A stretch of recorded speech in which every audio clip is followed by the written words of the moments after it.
place where we're supposed to go rent the car, it's like tumbleweeds. We see barely any cars, maybe 2 or 3 that's actually on the lot. And even those don't even look like the car that we had originally reserved. So, simple beauty. All right, y'all. So, as promised, we're going to tell y'all the story time of what happened to us today at the car rental place and why we got stranded. So, without going too far back, because anyone who watches Simple Beauty Channel knows I can ramble. Without going too far back, basically, as you guys seen in the previous vlog of us getting ready for our anniversary trip and everything going on, everything was going smooth. We had made it to the airport. We got on the plane. The plane ride was fairly enjoyable. I mean, a few bumps here and there, but nothing big like that. You know, and probably felt longer than it did the first time we went on a plane ride. It felt like I was ready to get off the plane and get here. But anyway, plane lands. We go from our what is it called? Our gate. We exit the gate and go to a baggage claim. Go to baggage claim. Nothing's happened with our baggages. Everything's going good. We go down to where we're supposed to go to call the people so that the shuttle can come pick us up and take us to the car rental place. So as you've seen earlier in the vlog, we were sitting outside waiting while he called, and then once they told us where to go, we went to where we're supposed to go and waited for the shuttle to come. This is where the story starts getting interesting. The shuttle pulls up, and I think the first red flag of the situation is the shuttle pulls up and there's a lady that gets off of the shuttle, and she's obviously upset about something that happened. And for some reason, she came up to me. There was other people around, but she came up to me and she was just like, if you get on this bus, you're going to go there. They're going to give you a million reasons why you may not be able to get a car and all this other kind of stuff. And a 2-hour wait. Yeah, something about a 2-hour wait. I waited there for 2 hours and still didn't get nothing and had to come all the way back here. Now, mind you, I'm not one, like if someone complains, everyone has their own experiences, and so if someone complains about a situation, I may still go try it out, even if they're right. The point was, if I choose to go, okay, well, they forewarned me and I went anyway, so that's on me. And sometimes it's just that person's experience, and you can have a different experience. So, you know, I was just like, what? What? You know, I was kind of saying that, but I couldn't really understand her for the most part, because one, she was talking fast and we all had masks on. When we got into the shuttle, you know, I'm asking D, I'm like, hey, what did she say? And, you know, basically what we just said is the basics of what we heard. That was it. So as you see in the vlog, you can see we're in the car riding to get here, and I'm even showing the name of the company and the little COVID mask thing, because we're required to wear a mask before getting to the actual place to go get the car. Second red flag. When we pull up to the place where we're supposed to go rent the car, it's like tumbleweeds. We see barely any cars, maybe 2 or 3 that's actually on the lot. And even those don't even look like the car that we had originally reserved.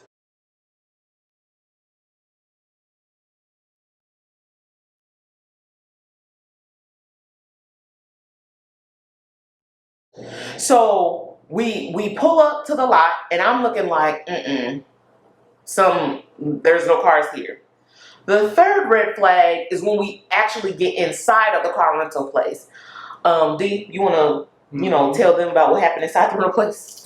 Yeah, so when we go in, pretty much we get off the shuttle, and you know, we get our luggage, and it's a small rental, you know, office space. And as she said, there was literally very few cars on one side of the building, and it was a few maybe on the back side.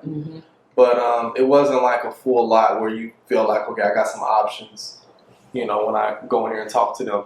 So basically, when we got inside, we had reservations for our flight. I mean, for our rental at like $120, right? Now, I called earlier during the weeks before to verify, this is the right price, this is all I'm gonna pay, and I was told, yeah, this is what you'll pay, when you get here. And according to my flight itinerary, because we booked our flight through a booking site. Through Priceline. I never say I wouldn't recommend them, but we got We wouldn't recommend this car place though. But knowing Priceline, in our experience, it was one of those situations where they bundled a car option, and I just chose it first time really, and realizing how low the price was, I did think that was kind of like for 7 days. I'm like $120 for 7 days on a vacation. Mm-hmm. Like that's essentially what? That's not even $12 a day, babe. Almost for 7 days for a car. For an SUV, right? Right. And so knowing that, we get in there and we're there, and then there's two people in front of me, a family of maybe three, and then there's a guy. Mm-hmm. The family of three, the mother looks like she had her two daughters with her. I mean, she had pre-booked her flight, her rental like me.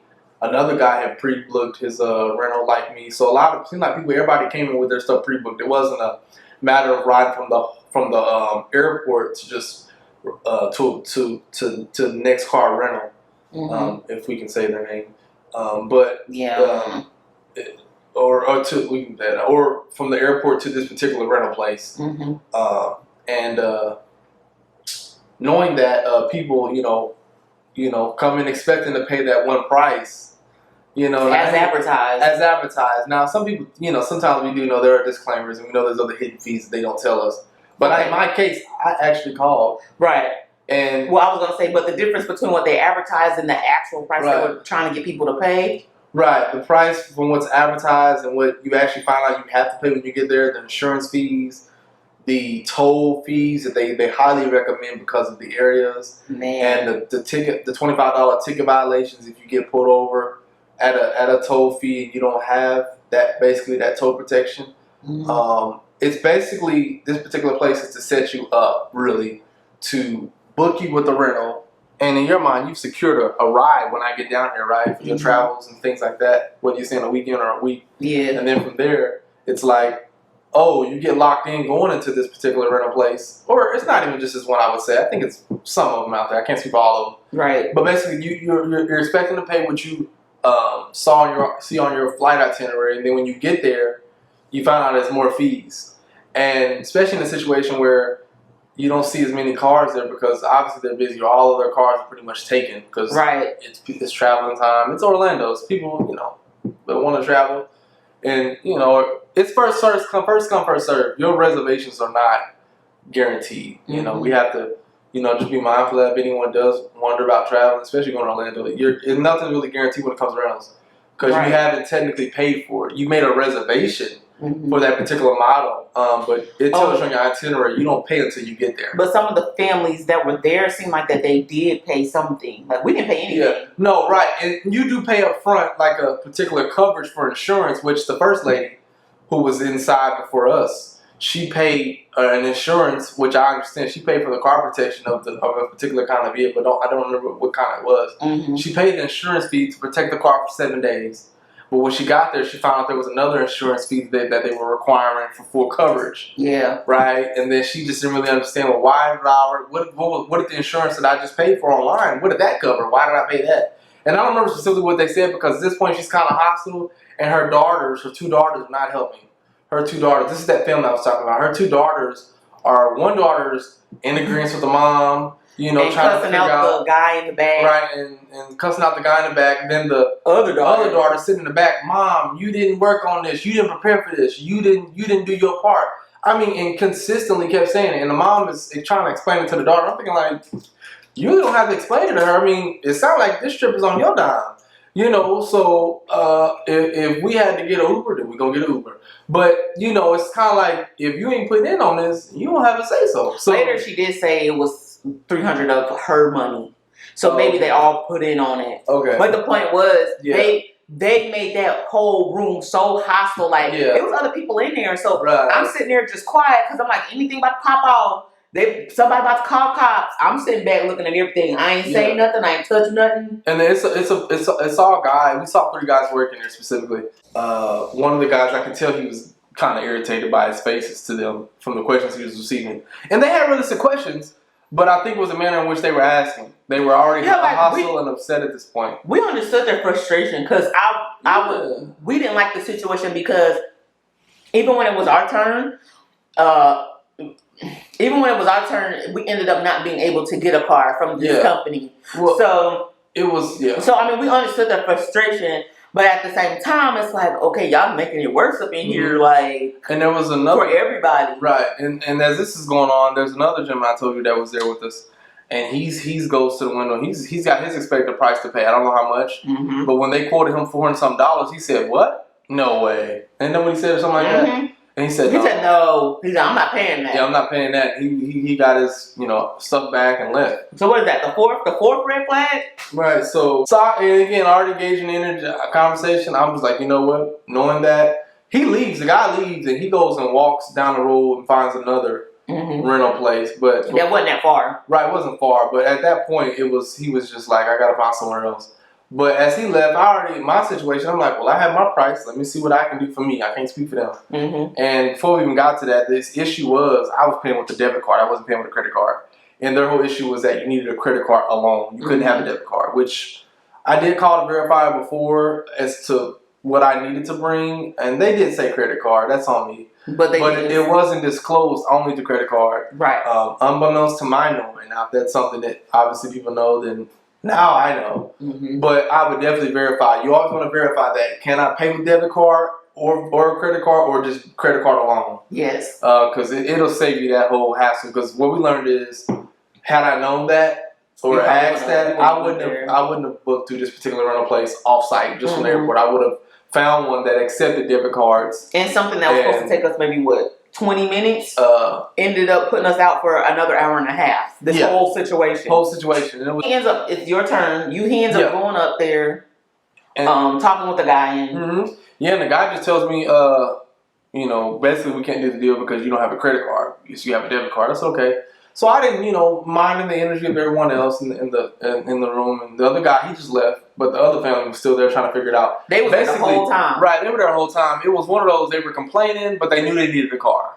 That's the catch. With some of these rental places we're realizing, they know you need a car. So you'll book the flight, and you'll book the car, and you'll book the hotel, and you get a bundled price. But when you get there, there's other fees. Yeah. And then when you're destitute, so to speak, in their mind, and it's nothing personal, I don't think, with anyone, it's business. It's the way they feel to do it, from what we can see. Yeah. It's almost like, well, you need a car, right? Like the lady in this particular case, she said, I got an hour out still to drive, and her trip was only for a weekend. So you can imagine her situation. She needed something. She didn't have time to burn because she's only going to be here for 2 days. And they were missing out on dinner or something they were supposed to. Yeah, they mentioned. I guess it was just messing up their plans. Right. And so we understood their frustration. Right. But the manner in which they handled it could have been a lot better. And we know people, again, everybody's different. Everybody's not, handle things the same way. But all I know is I just didn't want nobody to call the cops. Right. Outside, and when it got to me, when they said no debit cards, I said okay. I seen everybody looking at me kind of like, well, what he's going to do? What he's going to do? And I'm like, because everyone else done went off. Right. So I said to the guy, you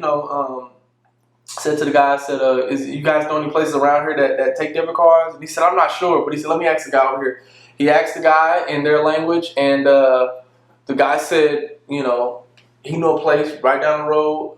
They'll give me a car for a good price, or a little more than what I expected, but it was still a fair price for the situation. Just because, mind you, we're going on for about an hour or so of what should have been 20 minutes. We hoped or expected. Yeah, just getting. And it was warm in there. It wasn't like the air was super crisp. Yeah, and so everybody's hot. Right, Shell's sitting with her bags, and she just content in the moment, like, let him figure it out. I'm just updating her time to time when it's happening, and then from there, it's like, the guy gives me a card that has a discounted price on it, and he puts his name on it, his initials, and he tells me to go to that when the shuttle gets back, that he'll take me to the other car place. The same car place that the elderly gentleman. Right, that the elderly gentleman walked to when he wasn't going to pay the $400, the same place. And then from there, the shuttle took me back, and the guy said, I'm going to let the shuttle know when he get here to take you. And when they got there, sure enough, the guy actually said it. I got to be honest, I didn't know if he really would do it. I don't know if he just did it to kind of get moving the counter. But they actually were helpful. And my point is this. Yeah, that was the thing. Yeah, they were helpful. I think sometimes when you're angry and you're trying to figure stuff out, and you're on a time schedule, you might be surprised at how your kindness could really help your situation. Yeah. Because sometimes your anger and wrath can push a person away. And it was crazy because the ladies who they were wanting an SUV. But because of their behavior and how desperate they acted. What, they get a Camry? They got a small Ford. It wasn't even It was a a small Ford sedan. Yeah. I don't know the model. But they did not like it when it pulled up. They were complaining. And I'm like, but you guys, at this point, you need something. Well, and at that point, they done already gave them money. And at this point, you've already paid for it. So at this point, you're not limited to an SUV. They don't have it. So they basically complained about it, but still got in it. And even when it came time for us to leave off our shuttle to get our ride to the next rental place, they were blocking us for a hot second because they were like, something happened. She went back in. And I'm like, ooh, I was ready. I was just glad we were leaving. And I don't want to say intentionally they just gave her that. My point is this: they just want to get you off their premises at this point. You are going to pay. You don't complain and say how you feel. Okay, now take the rental because your situation, it really calls for it. I mean, anyone who works in customer service knows that when you're following the guidelines of a company, so sometimes people are just they're going to get upset and angry, and no one likes to have someone sitting there. Because not only were they cussing them out, when other customers were coming in, they were making comments and trying to, talk to the other customers about getting a rental there. And one customer looked like he had already got a rental there, and he was like maybe extending. And he told the girl, like, as she was trying to talk to him, he was like, "Oh yeah, I know how they are," but yet he still got a car from them. And after my rental, after my when he said he could help me, and I got the car I needed, I didn't tell no one. I didn't say I had this kind of price. I went outside, made a call to the hotel to verify, hey, I'm running behind, but I'm still gonna be on the way. They were fine with us, the timing of things, with our reservation there, so that wasn't an issue. My point is, after that, the wife of the man who walked off the premises to go find another rental place, mind you, he moved so hasty, he went first in the wrong direction of walking. Then he realized he was going the wrong. Then he realized he was going the wrong way. Then he realized he needed to go the opposite way. So sometimes in your hastiness, you're not always conscious, right? So that's important. Just to take a moment and just recollect, okay, what it is that I can do, because sometimes you can mess up something, make it much worse than what it is. Like, it was like a lesson taken from the whole experience, because honestly, I could have got really upset because I'm sitting there and it's hot, and now y'all telling me, even though we pre-booked y'all and my husband called and everything to check everything out, and y'all told him specifically this is what you will pay, but nobody said, but it has to be by a credit card, not a debit card. The thing was, there were lessons to take away. And I know one of my lessons was, even though the whole situation was unfortunate, the same people, though, still ended up helping us out because they ended up getting us a discount with the other guy. And actually, when my husband went to the other place, they already knew he was coming because they had called for him. So it was kind of just like, well, the situation was unfortunate, but we still ended up getting help. And I really believe it was in our character. And that's important too, because I think, not even to be long about it, but again, sometimes your kindness really can help your own situation.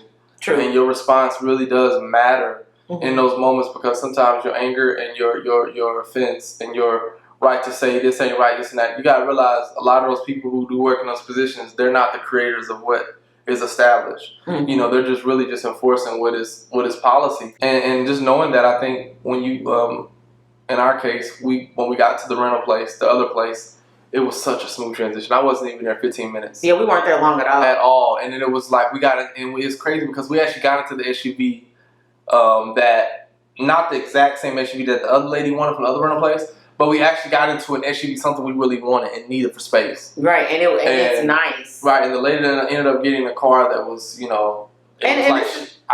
just gonna have to make do, but she didn't really like it. My point is, you don't know how situations can work in your favor. And what I want to say, because it's not like we're saying, oh, they're bad people because they were going off. That could have been me on a bad day. Like how they were acting could have been me, on a bad day. It could have been anybody on a bad day. I think for us, it was just, it was just seeing that how we responded, even in that situation, caused them to actually help us. Because we had every right, if we wanted to go off. in our own right. Like if we felt like Right.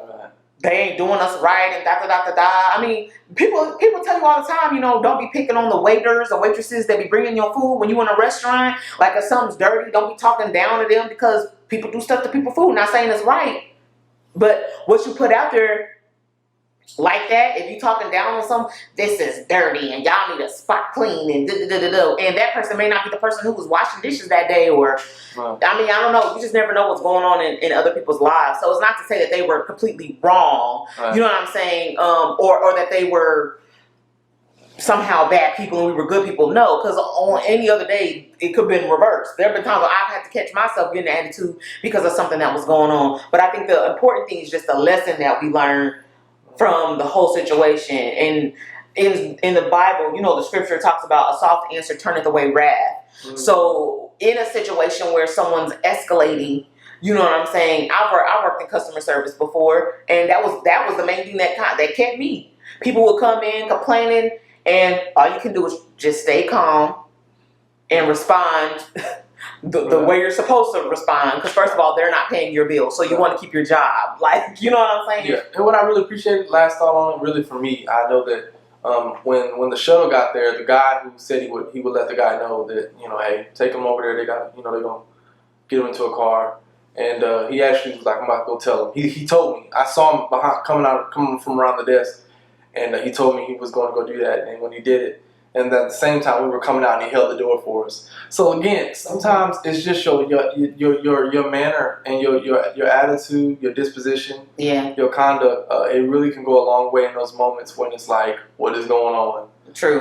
But to the point, last point, I know I've said this, but even to the point of sometimes those... Be like the preachers that be like, I'm about to let y'all go. We in here another 30 minutes. But it's important, from what we're learning, if you can YouTube these things, or if you can actually call to verify what it is you need specifically, True. Do that, because that will save you minor headaches or minor setbacks in those moments. So if it means finding the right place to get what you need, then your transitions can be a lot smoother. So that's what we learned. And it is unfortunate sometimes. You have to see other people do it. We know we understand the reality of it, but it does pay sometimes to deal with things in a more conscious and a clear-headed way, because you never know how the situations can work out for you to still get what you want. True. And it's another scripture that came to mind while we were talking, but Romans 8:28, which has really become one of my favorite scriptures, where it says, for we know that all things work together for the good of those who love the Lord and diligently seek Him. And to me, that just means that no matter what happens, good or bad, in the midst of that situation, it all turns around for my good. So no matter what happens, and that's really what I was thinking while we were there. I'm like, okay, Lord, we out here. Now we out here and we need a vehicle. So however you're gonna fix this or solve this situation, I'm trusting and believing in you, and we're just grateful that we ended up getting an SUV that's really nice. And mind you, if we were staying on a resort, we would have been better off Ubering to our resort, because the resorts you have more things to do than versus like a hotel. But in that, I think it was just a situation where we knew we needed a vehicle, and we paid more than what we had expected. Not much more, but it was still more. It was still beneficial to our situation because we didn't have a credit card. Because what if I found another place to set credit cards, or what if there was only places in the city that took credit cards? Credit cards, true. We really would have been out of the situation. So sometimes it takes that being poised in that moment, and you know what? And also experience is a good teacher too. Now that we know this now, like the next time we do something like this, we'll just know how to navigate it. But thank you guys. Yeah, the rental place was not even 5 minutes. So that lets us know, like, what if I didn't ask? What if I just walked away off the energy of other people? True. We would have probably been back at the airport trying to find another place to... Right. When it was not even 5 minutes away from that place. When the shit have took me and got what we needed. Cause the first lady that came to me before, remember when I said red flag number 1? When a lady got off and she said she ended up going back to the hotel, to the airport. To me, the people that worked there, they could have told anybody just to go down the street. Right. But maybe it's just in our responses, maybe because she was mad getting off the bus. or the shuttle. So to me, she had to be mad in front of their faces. Oh yeah, and that rental we had at the lot, the one we actually got, the second lot, it had a lot of cars. I mean, it wasn't like the first lot. The hotel, she was like, "Oh, you know, you're gonna go follow my husband. You know, he's going to get another rental." I'm like, I don't have to follow your husband, you know, to solidify that I can make it happen and do it. I'm like, no, I'm gonna stay right here. That shuttle coming. It wasn't even 15 minutes of waiting, and it was worth it. It really was, because it ended up working out. It ended up working out, you know. And I don't even know what happened to her husband, because when we got there, I didn't see him. Don't know if he already had a rental. I don't know what happened. We don't know. You know, sometimes, and that's another thing too. I've been hasty. Sometimes it just takes them. Okay, what can I do to get the help? You know, because again, you're in a city, in a place you don't. You know, you don't live there, so sometimes you might just need help in that moment and get what you need. Oh, which reminds me of another story, but that's for another story time. If you guys have stayed this long and watched the end of this video, I probably won't even put this in the vlog, because I thought about putting it in the vlog. This might be a whole separate video because of how long it is. Yeah. But if you have stayed to the end, down in the comment section below, please go down there and put the car emoji so that we'll know who made it all the way to the end. But we thank you guys for watching this. Please continue to watch the anniversary trip series, because I told you guys, if you follow me on my Facebook and my Instagram, I told you guys that I was going to do a vlog series. I told you guys that a vlog series was coming up. So I hope that you guys are enjoying it. We'll see you guys in another video. If you are new, make sure that you like, comment, and subscribe. Hit that bell button so that you will know every single time that I upload. And we are out. Peace. Peace.